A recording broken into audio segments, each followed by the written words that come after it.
ایک علم ہے علم کسبی اور دوسرا ہے علم لدنی۔ علم کسبی جو ہے، جو محنت کر کے، سفر کر کے، استاذ کی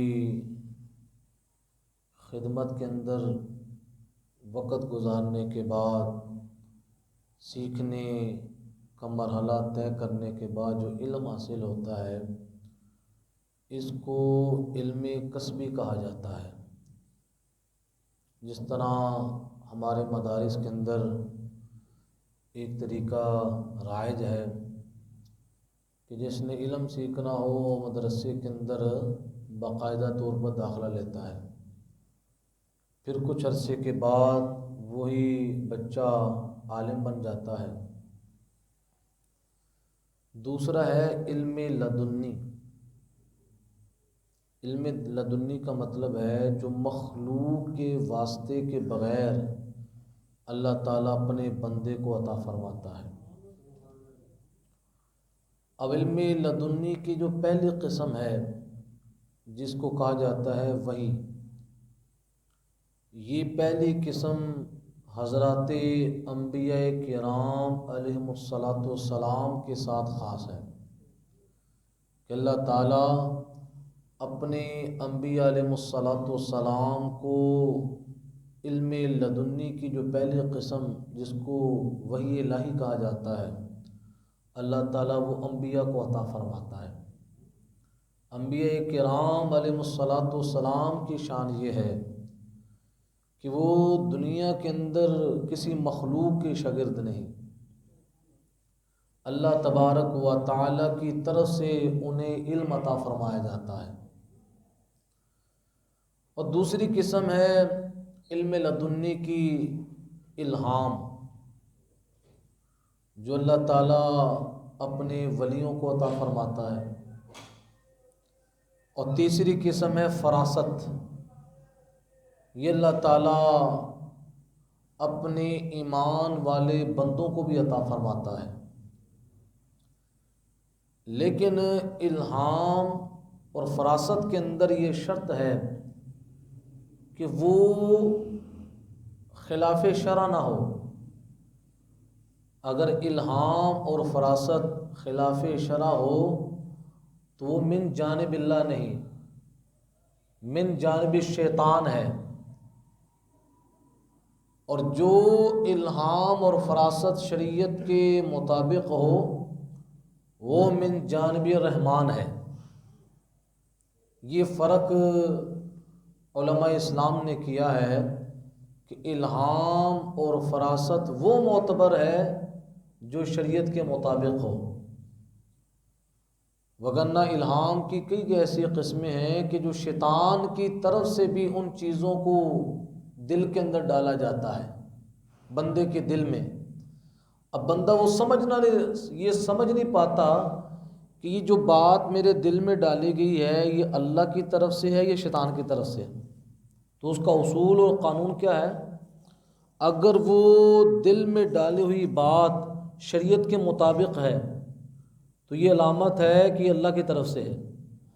اگر وہ دل میں ڈالی ہوئی بات شریعت کے خلاف ہے تو یہ علامت ہے یہ شیطان کی طرف سے ہے۔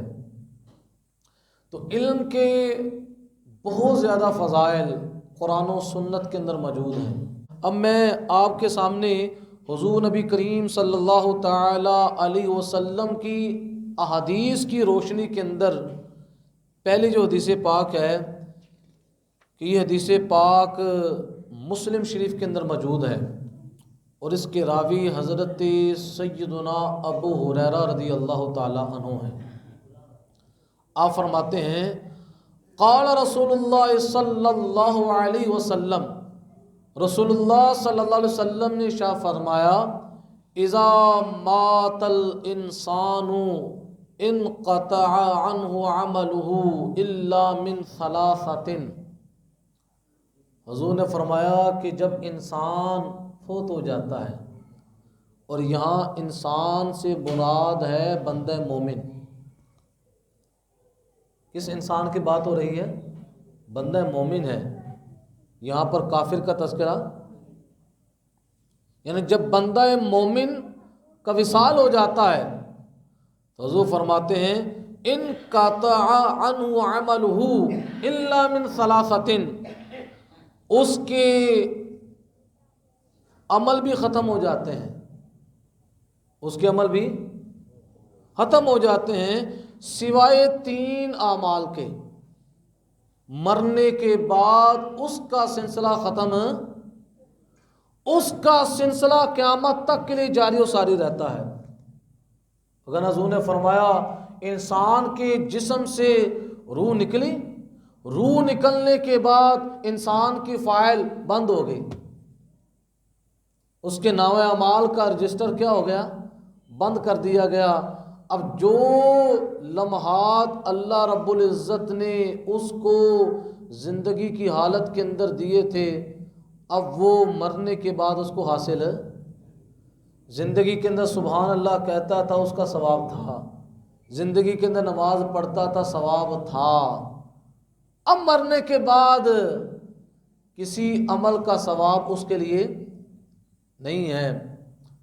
اور یہ بات رکھیں، بعض بزرگان دین سے یہ ثابت ہے کہ اللہ تعالیٰ نے مرنے کے بعد انہیں قبروں کے اندر بھی اس چیز کی سعادت عطا فرمائی کہ وہ قبر کے اندر قرآن پڑھتے تھے، یہ حدیثوں سے ثابت ہے۔ لیکن اس کی وضاحت بھی محدثین فرماتے ہیں کہ مرنے کے بعد جو قبروں کے اندر قرآن پڑھتے ہیں وہ لذت کے لیے پڑھتے ہیں، اس پڑھنے کا ثواب نہیں ملتا۔ قبر کے اندر پڑھنے سے ثواب، اگرچہ اللہ تعالیٰ نے مہلت دے دی ہے، اپنے کرم سے قرآن پڑھنے کی سعادت قبر کے اندر عطا فرما دی، لیکن اس پڑھنے پر ثواب کا ترتب نہیں ہوگا۔ ثواب کا ترتب کب ہوگا؟ کہ جب تک ہماری یہ سانسیں چل رہی ہیں، کتنے قیمتی سانس ہیں، ان سانسوں کو قیمتی ہم نے خود بنانا ہے۔ لیکن افسوس در افسوس ہے آج کا مسلمان اتنا غافل ہو گیا ہے کہ اس کو پتہ نہیں اللہ تعالیٰ نے میری زندگی کی ایک ایک سانس کے اندر کتنے کتنے قیمتی خزانے عطا فرمائے ہیں کہ ایک سانس انسان کی زندگی کے لیے بعض اوقات یہ بخشش کا بہانہ بن جاتا ہے۔ اللہ تعالیٰ نے اتنا انسان کو قیمتی بنایا ہے، تو نبی علیہ السلام فرماتے ہیں بندہ فوت ہو جاتا ہے، اس کا عمل بھی رک جاتا ہے، لیکن 3 کام ایسے ہیں مرنے کے بعد ان 3 کاموں کو اگر اس نے اختیار کیا ہو زندگی کے اندر تو مرنے کے بعد اس کا سلسلہ رکتا۔ اب آپ نے اور میں نے یہ سننا ہے اور اپنے اندر توجہ کرنی ہے، آیا کہ وہ میں 3 کام کر رہا ہوں یا نہیں کر رہا۔ اگر نہیں کر رہا تو کوشش کرنی ہے انشاءاللہ کہ ان 3 کاموں کو اپنانا ہے، ان 3 کاموں کو اپنانا ہے۔ پہلا کام کیا ہے؟ الا من صدقۃ جاریۃ، حضور نے فرمایا پہلا کام ہے صدقہ جاریہ۔ صدقہ جاریہ، صدقہ جاریہ کیا ہے؟ کہ کوئی بندہ اپنے مال میں سے مسجد بنا دے، اپنے مال میں سے دینی ادارہ بنا دے، اپنے مال میں سے کوئی ایسا کنواں کھدوا دے جس سے لوگوں کو پانی ملتا رہے۔ اب کوئی بندہ اس بندے کے لیے جس نے مسجد بنائی، جس نے مدرسہ بنایا، جس نے اور کوئی فلاحی کام کیا، اب اگرچہ اس کے لیے باقاعدہ طور پر ایصال ثواب کا سلسلہ نہ بھی ہو، کوئی دعا نہ بھی کرے، اللہ تعالیٰ اس کے لیے قبر کے اندر ثواب پہنچاتا رہے گا۔ اب یہ ایسا بزنس میرے آقا علیہ الصلوۃ والسلام نے اپنے غلاموں کو عطا فرمایا، اے میرے غلاموں صدقہ جاریہ والے کام کرو، تم مر بھی جاؤ گے، فرشتے آ کر تمہیں بتائیں گے ذرا بات سنو، 1000 نمازیوں کی نماز کا ثواب تمہارے اکاؤنٹ میں منتقل کیا جا رہا ہے۔ ہو سکتا ہے اسی مسجد کے اندر اسی علاقے کا ولی بھی نماز پڑھ لے، تو اللہ تعالیٰ کتنا بڑا یہ کرم ہے، اس وجہ سے جس کو اللہ نے مال دیا ہے، یہ مال ختم ہو جانا ہے، یہ ختم ہو جانے والی چیز ہے، اور اس کے اندر جس کو اللہ تعالیٰ نے مال کی توفیق دی ہے، صاحب حیثیت ہیں، وہ اپنے ذہن کے اندر یہ بھی رکھیں کہ جس طرح میں نے بہت عالی شان مکان تعمیر کیا ہے اپنے رہنے کے لیے، تو یہ بھی اپنا مشن بنائے کہ میں نے بہت عالی شان مسجد بھی اپنے لیے، کس کے لیے؟ اپنی آخرت کے لیے میں نے انشاءاللہ اس مسجد کی تعمیر بھی کرنی ہے، تاکہ قیامت تک کے لیے میرے لیے وہ صدقہ جاریہ بن جائے۔ تو پہلا عمل کیا ہے؟ صدقہ جاریہ۔ اور دوسرا عمل حضور نے فرمایا او علم ينتفع به، یا وہ علم جس سے نفع پہنچتا رہے۔ یہ شان ہے عالم دین کی کہ جس کو اللہ نے علم دیا، اس کے علم سے لوگ فائدہ حاصل کر رہے ہیں۔ جب وہ واعظ کرتا ہے، ہر واعظ کے اندر سننے والوں کو نئی بات پتہ چلتی ہے، وہ باقاعدہ مدرسے میں بیٹھ کر پڑھاتا ہے، علماء تیار کر رہا ہے، حضور علیہ الصلوۃ والسلام کی امت کو پڑھا رہا ہے، اور اللہ نے اتنا کرم کیا کہ وہ کتاب بھی لکھ رہا ہے۔ اب یہ کتاب جس کی شرح مفتی احمد یار خان نیمی صاحب نے فرمائی، ان کا وصال تو ہو گیا ہے، آج میں نے آپ کے سامنے جو تقریر کر رہا ہوں اسی حدیث پاک انہوں نے شرح بیان کی ہے، اسی شرح سے بیان کر رہا ہوں۔ تو یہ آج مفتی صاحب کو اپنے مزار کے اندر ان چیزوں کا ثواب مل رہا ہے کہ جو علم وہ چھوڑ گئے اور اس علم کو پڑھا جائے گا، اللہ تبارک و تعالیٰ اس علم کی برکت سے قیامت تک کے لیے اس عالم دین کو نفع عطا فرمائے گا۔ اب عالم دین ایسا زبردست چراغ ہے روشنی کا کہ مثال کے طور پر جمعے کے اندر 200 بندہ اگر آتا ہے، ایک مسئلہ اگر بتا دیا، کتنے بندوں کو پہنچا؟ فی الفور پتہ چل گیا۔ اب وہی بندے، ہر بندہ اپنے گھر کا سربراہ ہے، وہی اگر جا کر اپنے گھر میں اپنے خاندان میں بتاتا ہے، وہ روشنی پھیلتی جا رہی ہے، پھر آگے وہ منتقل ہوتا کہاں تک جاتا ہے، وہی مسئلہ وہ قیامت تک کے لیے زندہ ہو جاتا ہے۔ اب جہاں پر وہ پہنچ رہا ہے، اس کا ثواب کس کو جا رہا ہے؟ وہ عالم دین کو جا رہا ہے کہ جس کے علم سے لوگوں نے کیا حاصل کیا؟ نفع حاصل کیا۔ تو یہ شان اللہ تبارک و تعالیٰ نے علماء کو عطا فرمائی کہ جب تک لوگ اس کے بتائے ہوئے مسائل کی روشنی کے اندر اپنی زندگی گزار رہے ہوں گے، اللہ تعالیٰ ہر لمحے کے اندر لوگوں کو اجر عظیم عطا فرمائے گا۔ کتنی باتیں ہو گئی؟ اور تیسری بات ہے، نبی علیہ السلام فرماتے ہیں او ولد صالح یدعو لہ، حضور نے فرمایا مرنے والا کوئی نیک اولاد چھوڑ جاتا ہے۔ کیا چھوڑ جاتا ہے؟ یہاں پر حضور علیہ السلام نے ولد کے ساتھ صالح کی قید لگائی، اس کا مطلب ہے اولاد نعمت تو ہے، لیکن وہ اولاد بہت بڑی نعمت ہے جو صالح ہو، جو کیا ہو؟ نیک ہو۔ آج ماں باپ کی خواہش تو ہوتی ہے کہ میرا بیٹا بہت بڑا بزنس مین بنے، میرا بیٹا جو ہے بہت بڑا کماؤ بنے، اس کی کمائی بہت زیادہ ہو تاکہ میرے بڑھاپے کے اندر زندگی بقیہ سکون سے گزر سکے۔ لیکن باپ کو یہ بھی ہونا چاہیے کہ بہت بڑا کماؤ اس وقت ہوگا، میری یہ زندگی 60 سال کی ہے، 70 سال کی ہے، میں نے مر جانا ہے، مرنے کے بعد عالم برزخ کے اندر میں نے قیامت تک کے لیے رہنا ہے۔ اب قیامت کا کتنا عرصہ ہوگا، تو میں اپنے بیٹے کو ایسا کماؤ بنا کر جاؤں کہ میرے مرنے کے بعد بیٹا کمائی نیک اعمال کی کرتا رہے، اور فرشتے اسی نیک اعمال کی کمائی جو ہیں ہر پیر والے دن آ کر مجھے قبر میں سناتے رہیں کہ آج تیرے بیٹے نے دنیا کے اندر یہ کام کیا ہے، آج اس نے یہ کیا ہے۔ تو یقیناً ماں باپ کا چہرہ بھی قبر کے اندر خوش ہوگا۔ حضور نے فرمایا تیسرا جو صدقہ جاریہ ہے وہ کیا ہے؟ نیک اولاد ہے۔ لہذا اس کی طرف ہمارے معاشرے کے اندر توجہ ہونی چاہیے کہ اپنے بچوں میں سے بعض دفعہ کئی لوگ ایسے کر جاتے ہیں، جو کرتے ہیں میری بات ان سے ہے کہ جو بچہ سکول کے اندر ناکام ہو جائے، کہاں ناکام ہو جائے کہ اسکول والے کہتے ہیں یہ پڑھتا نہیں ہے، اچھا چلو اس کا کوئی بندوبست کرتے ہیں۔ بندوبست کرنے کے لیے کیا کیا؟ اس کو مدرسے چھوڑا ہے۔ یعنی دین کے لیے وہ بچہ جو نکارا ہو، جو نہ چل رہا ہو، اس کو اٹھا کر ہم کیا کر دیتے ہیں؟ مدرسے میں ڈال دیتے ہیں۔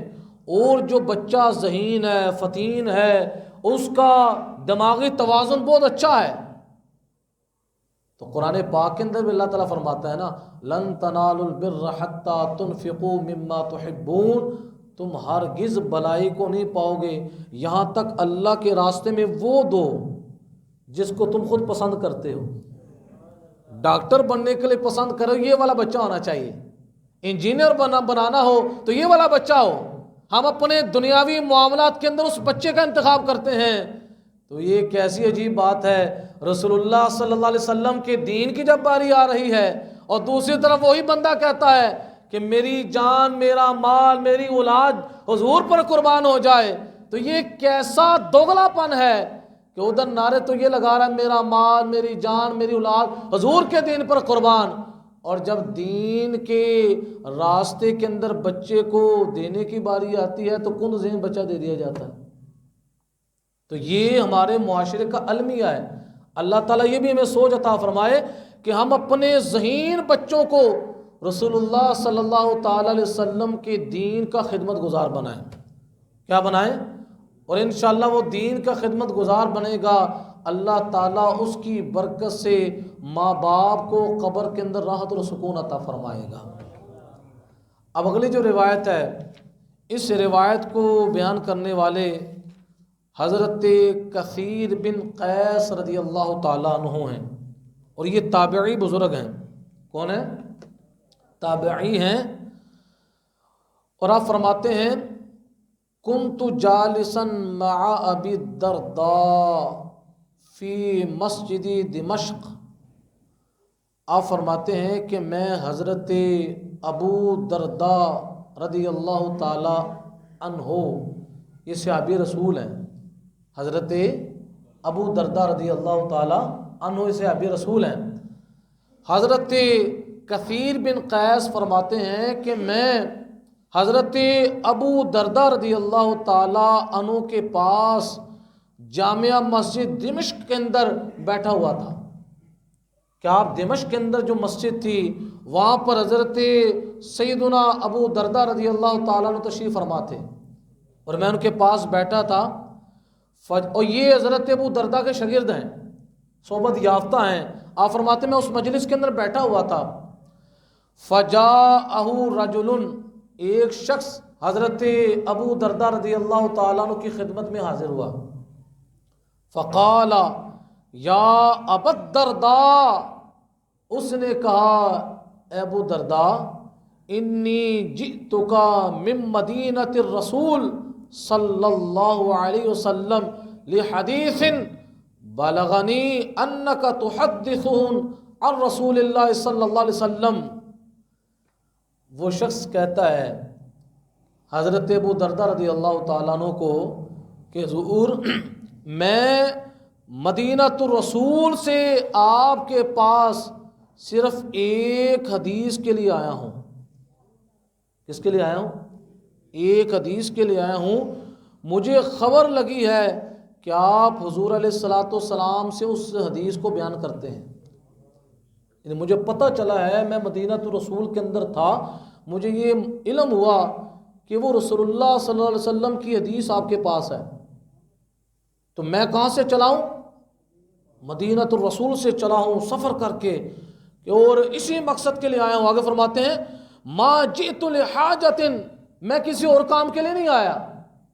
جس طرح ہوتا ہے بندہ کہتا ہے چلو یار فلاں جگہ پر جا رہا ہوں، کاروبار کے لیے جا رہا ہوں یا شادی پر جا رہا ہوں، تو ساتھ ساتھ ضمناً میں ایک اور جگہ پر چلے جاؤں گا، وہاں پر بہت بڑی علمی شخصیت ہے، ان سے ملاقات بھی ہو جائے گی، تو یہ بھی شریعت کے اندر جائز ہے۔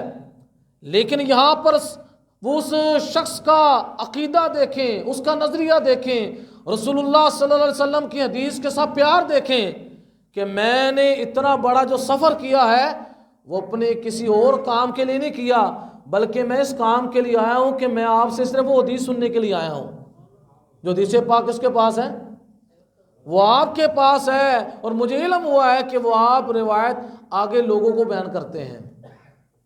اب اس سے یہ بھی معلوم ہوا علم دین کے لیے سفر کرنا، آج بھی لوگ علم دین کے لیے ایک شہر سے دوسرے شہر کا سفر کرتے ہیں۔ یہ ایک شہر سے دوسرے شہر سفر کرنا، یہ ایک ملک سے دوسرے ملک سفر کرنا، اس سے حدیث سے ثابت ہے کہ جس طرح وہ حدیث رسول سیکھنے کے لیے کہاں سے چلے اور کہاں پہنچے، تو کہتے ہیں میرا مقصد صرف کیا ہے، حدیث پاک سننے کا ہے، اس کے علاوہ کوئی اور حاجت نہیں ہے۔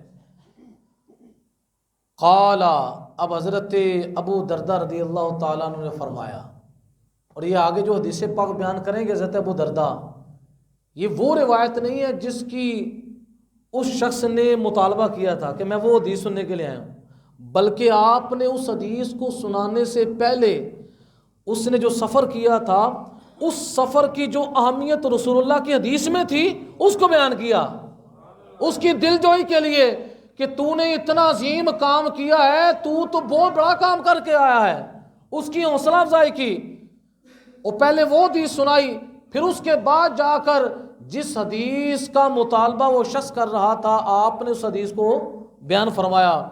آپ نے پہلے وہ کون سی حدیث بیان فرمائی؟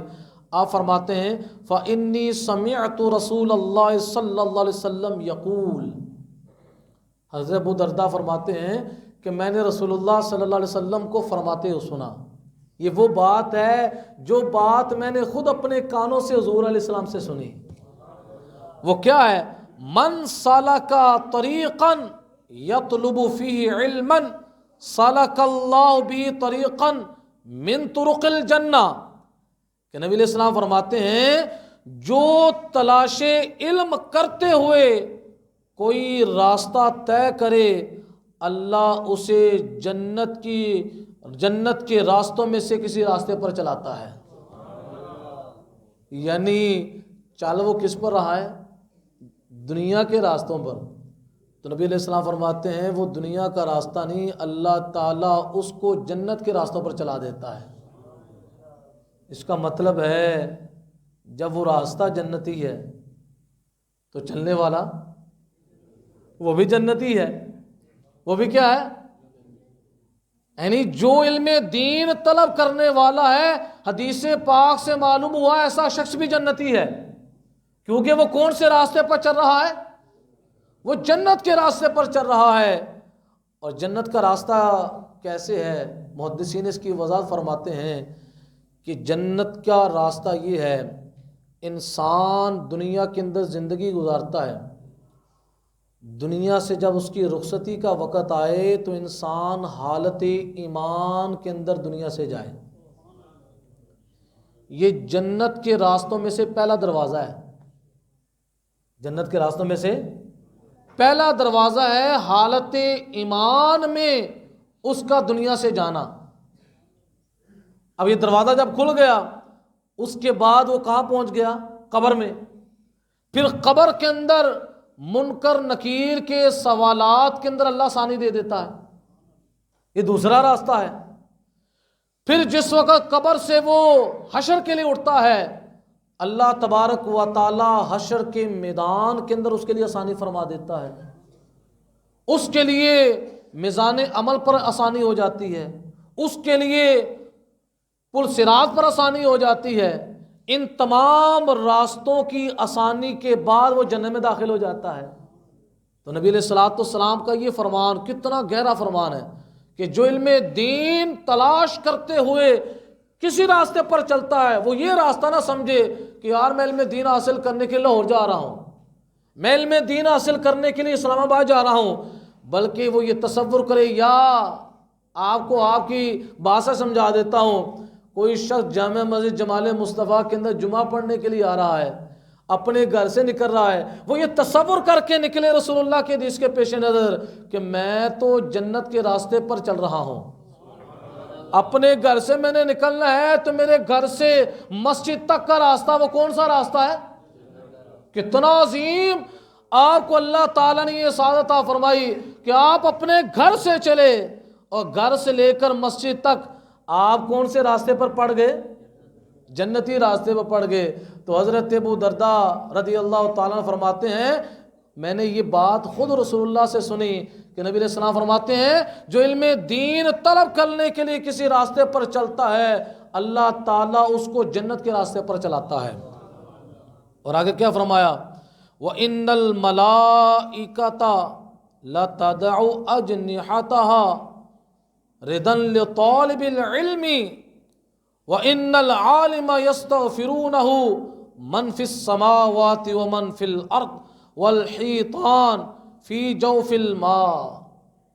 نبی علیہ السلام شاہ فرماتے ہیں کہ بے شک جو علم کو طلب کرنے والا ہے، جو کس کو طلب کرنے والا ہے، اور اس سے مراد صرف خاص مدرسے کا طالب علم نہیں ہے، آپ سارے طالب علم بیٹھے ہوئے ہیں کہ گھر سے چلیں یار جمعے کے اندر جائیں گے کوئی بات سیکھیں گے۔ اب جتنے بھی یہاں پر بیٹھے ہیں سارے طلباء بیٹھے ہیں، کیونکہ طالب علم ہونے کے لیے عمر کی شرط، عمر کا کوئی حصہ مشروط نہیں کہ 40 سال تک آپ علم حاصل کر سکتے ہیں، اس کے بعد آپ علم حاصل کرنے پر پابندی ہے، ایسی بات ہے، بلکہ علم کا سلسلہ انسان کی آخری سانسوں تک چلتا ہے، آخری سانسوں تک چلتا ہے۔ تو نبی علیہ السلام ارشاد فرماتے ہیں کہ بے شک طالب علم جو ہے جب اللہ کی رضا کے لیے علم دین کے لیے اپنے گھر سے نکلتا ہے، کہاں سے نکلتا ہے؟ علم دین سیکھنے کے لیے اپنے گھر سے نکلتا ہے تو فرشتے طالب علم کی رضا کے لیے اپنے نورانی پر اس کے قدموں کے نیچے پھرا دیتے ہیں۔ یہ ہے پروٹوکول آپ کا، آپ اپنے گھر سے نکل رہے ہیں جمعہ پڑھنے کے لیے، آپ کو پتہ نہیں کہ میں جمعہ پڑھنے کے لیے گھر سے مسجد میں آ رہا ہوں، پورے راستے کے اندر میرا اتنا پروٹوکول ہوا ہے۔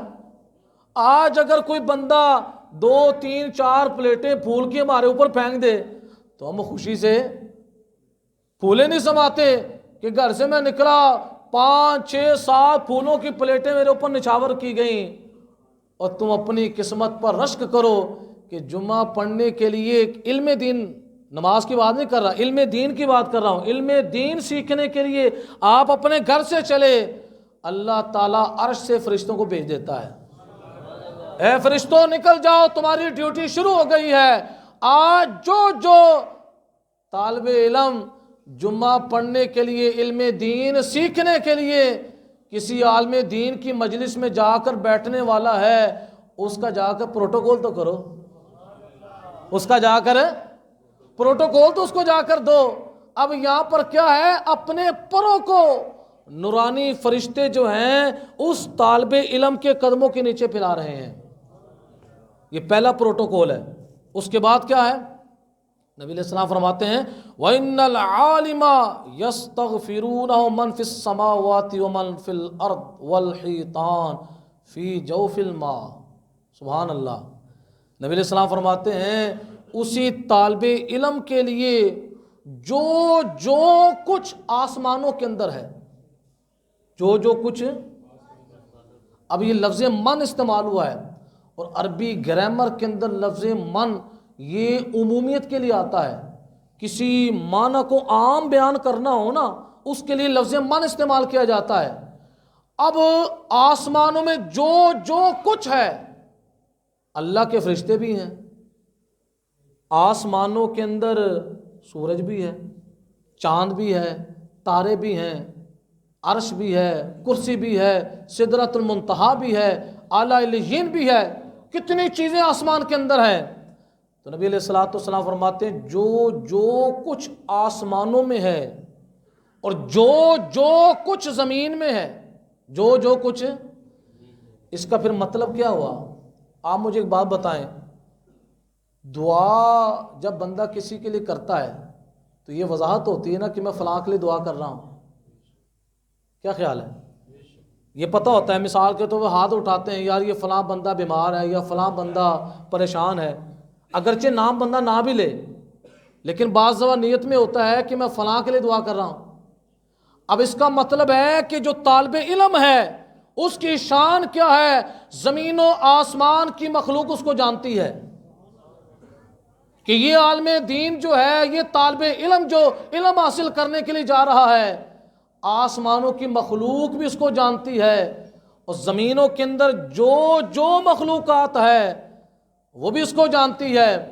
اور آگے میرے آقا علیہ السلام نے فرمایا وَالْحِيطَانُ فِي جَوْفِ الْمَاءِ، اب اپنا زمین کے کتنے حصے ہیں؟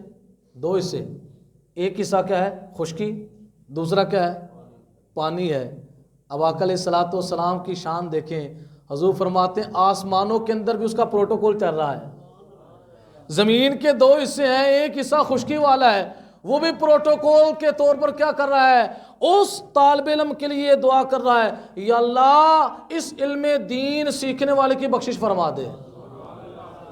جو کچھ سمندروں کے اندر اللہ کی مخلوق بس رہی ہے، سمندر ایک پورا جہان ہے، نبی علیہ السلام فرماتے ہیں اللہ اس کی بھی ڈیوٹی لگا دیتا ہے کہ دین کا طالب علم اپنے گھر سے نکل گیا ہے، چل اب وہ کیا شروع کر دے؟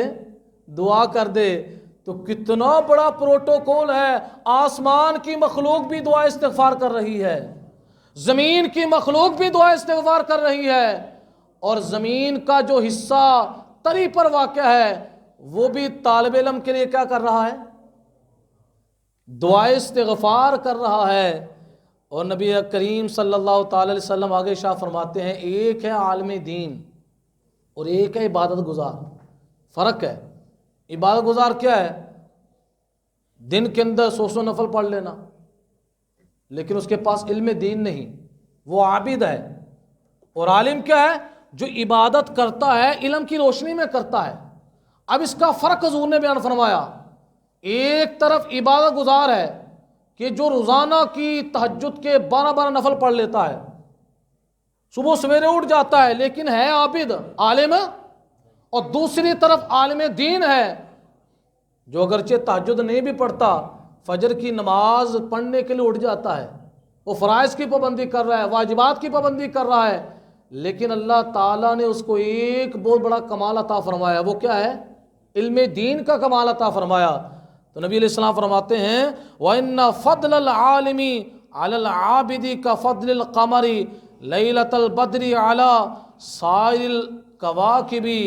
نبی علیہ السلام نے فرمایا عالم کی فضیلت عبادت گزار پر ایسے ہے جس طرح 14ویں رات کے چاند کی فضیلت تاروں پر ہے، کہ 14ویں رات کا چاند تاروں کے اندر بڑا جگمگ کر رہا ہوتا ہے۔ آپ فرماتے ہیں عالم دین کی مثال 14ویں رات کے چاند کی ہے اور عبادت گزار کی مثال ان تاروں کی ہے، اور تارے بھی روشن ہی ہوتے ہیں نا، اس کا مطلب ہے عبادت گزار بھی روشن ہے، لیکن زیادہ روشن کون ہے؟ جو عالم دین ہے، جس کو اللہ تعالیٰ نے علم دین عطا فرمایا۔ اب سنو، کچھ لوگ کہتے ہیں میں فلاں کا وارث ہوں، میں فلاں کا وارث ہوں، اور یہ بیان کر کے اپنی شان بیان کرتے ہیں نا، تو حضور کیا فرماتے ہیں وَإِنَّ الْعُلَمَاءَ وَرَثَةُ الْأَنْبِيَاءِ، حضور فرماتے ہیں علماء انبیاء کے وارث ہیں۔ علماء کس کے وارث ہیں؟ انبیاء کے وارث ہیں۔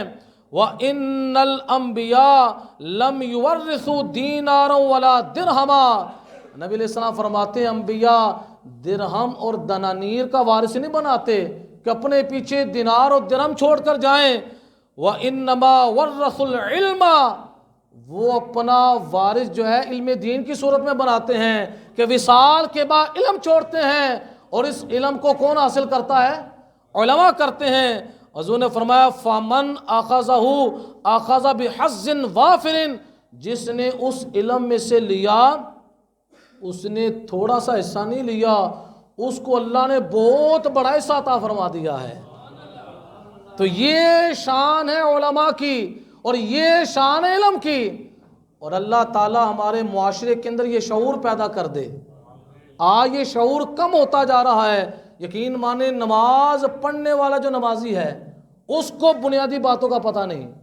وضو کرنے والا جو نمازی ہے 30 سال ہو گئے وضو کرتے ہوئے، اور میں یہ بات غلط نہیں کر رہا، کئی بندوں کو دیکھا ہے وضو غلط کرتے ہیں، پھر اصلاح کی جاتی ہے ان کی. اتنا عرصہ اور کبھی یہ بھی ذہن میں نہیں آیا یار میں اپنا وضو کا طریقہ یا کسی کو سنا لوں یا کسی کو چیک کروا لوں. میں نماز پڑھتا ہوں، بندہ یہ بھی زحمت محسوس نہیں کرتا کہ میں اپنی نماز سنا کر اس کی غلطیاں نکلوا لوں. اور نماز پڑھنے کا طریقہ کار کیا ہے، وہ سارا طریقہ کار کسی عالم دین کو سنا لوں تاکہ میں جب تک نماز پڑھوں تو صحت کے ساتھ پڑھوں. لیکن اس کی طرف بہت دھیان کیا ہوتا ہے، کم ہوتا ہے. اللہ تعالی ہمیں قرآن و سنت کا فہم عطا فرمائے.